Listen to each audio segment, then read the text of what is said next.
সরকারি চাকরিতে কোটা পদ্ধতি পুনর্বহালের রায় নিয়ে সারা দেশে যখন উত্তাল বৈষম্য বিরোধী আন্দোলন, ঠিক তখনই নতুন মোড় নেয় বিষয়টি। ৯ জুলাই ২০২৪ ঢাকা বিশ্ববিদ্যালয়ের দুই শিক্ষার্থী হাইকোর্টের রায়ের বিরুদ্ধে আপিল বিভাগে আবেদন করেন। তাদের দাবি, এই রায় বৈষম্যমূলক এবং সংবিধানের সঙ্গে সাংঘর্ষিক। যদিও শিক্ষার্থীদের নাম প্রকাশ করা হয়নি, তবে তাদের আইনজীবী জানান এই পদক্ষেপ ন্যায়ের পক্ষে একটি সাংবিধানিক দায়িত্ব।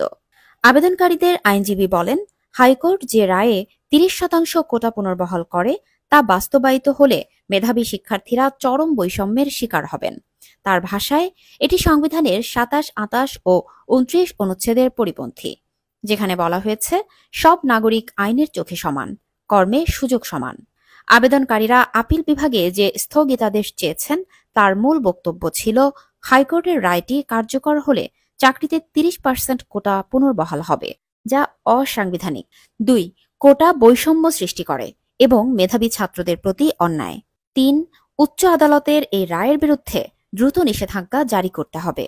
অনুসন্ধানে জানা গেছে, ওই দুই শিক্ষার্থীর মধ্যে প্রথমজন ছিল আল সাদি ভুইয়া, ঢাকা বিশ্ববিদ্যালয়ের নৃবিজ্ঞান বিভাগের ছাত্র এবং ঢাকা বিশ্ববিদ্যালয় সাংবাদিক সমিতির সভাপতি, এবং দ্বিতীয়জন ছিল আহনাফ সাঈদ খান, ঢাকা বিশ্ববিদ্যালয়ের উর্দু বিভাগের ছাত্র।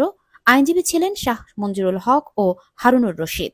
৯ জুলাইয়ের এই আবেদন দেশের আইন অঙ্গনে যেমন আলোড়ন তুলেছিল, তেমনি সাধারণ মানুষের মাঝেও প্রশ্ন তুলেছে, আদালত কি সত্যিই সকল নাগরিকের সমান অধিকার রক্ষা করছে?